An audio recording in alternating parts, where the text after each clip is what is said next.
The National Commission on Writing had a quote that's out there that just takes a look at, if students are to make knowledge their own, they must struggle with the details, wrestle with the facts, and rework raw information in dimly understood concepts into language that they can communicate to someone else. In short, if students are to learn, they must write. And we know that in our area that a lot of times that the way that we end up assessing knowledge is through the writing process. And now I'm also going to, I guess I'll mention this disclaimer before we move forward. You know, as we take a look at writing here, it's not also atypical that an individual's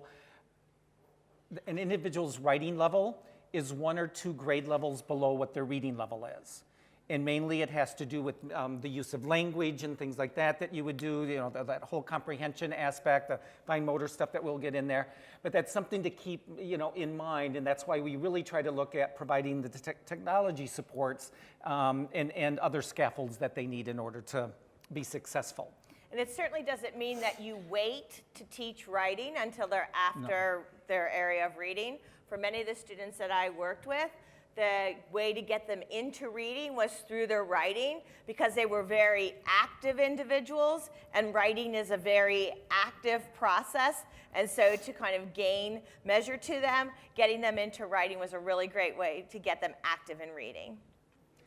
Now, the other thing, just to get a little bit of feel for the audience, in that I know that in our write-up we had mentioned that this was going to be focused primarily with secondary and stuff like that.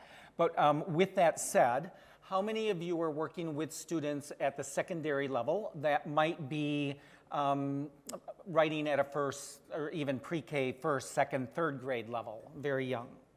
Okay, so we have, again, a wide mix, and that's helpful for us so that, you know, we try to debate. If there was only going to be 1 or 2 hands up, there might be some things that we wouldn't show, but we'll try to show a wide range of items as well as we move forward here.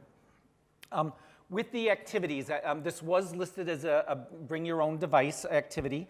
Someone had asked us at the beginning about what apps they needed to download, and because it is a 3-hour session, there's not a lot per se directly hands-on app-wise that we're going to be doing, but there are a couple websites that we're going to be visiting. I also understand that some people in an earlier morning session had difficulty connecting, so you know, it's not going to be crucial to this session if you haven't been able to connect and things like that. Because the session's being recorded, we will be demonstrating the websites up here, but we just know from a learning standpoint, if you're able to directly go to the website and kind of explore on your own as well, while we're talking about that website, that obviously is a more optimal learning time. So that's more of the activities. The other part, we're going to be demonstrating a variety of things, and I'll talk about the handouts in a bit. The demos that we are going to be sharing with you, by no means are those the software or apps that Kelly and I think you really need to go out and pursue. What we want to do is try to show to you a variety of different items that have different features built into them. And it's the features that you want to be thinking about. And it's not so much the name of that app. Because as you guys know, apps that we're showing today in 6 months will no longer be available. And in 3 weeks from now, there's going to be apps that are out there for writing that were not available this week. And so it's a forever changing item. So what we hope that you do is we show different software programs, and we're just going to be showing snippets of different ones, is that you think about what type of feature that program has and how that would help with writing. And then you tap into your assistive technology supports and other supports from like spectronics, things like that, of what type of tool will help in this area.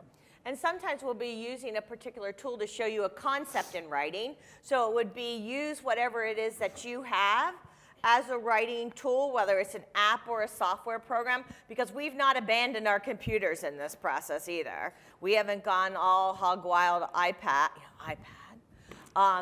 for the world of writing as well. So we might be talking about certain concepts and how to work and teach certain concepts in writing using a particular tool. And so it might be that you use whatever it is that you have. We very much believe in the use what you have now model.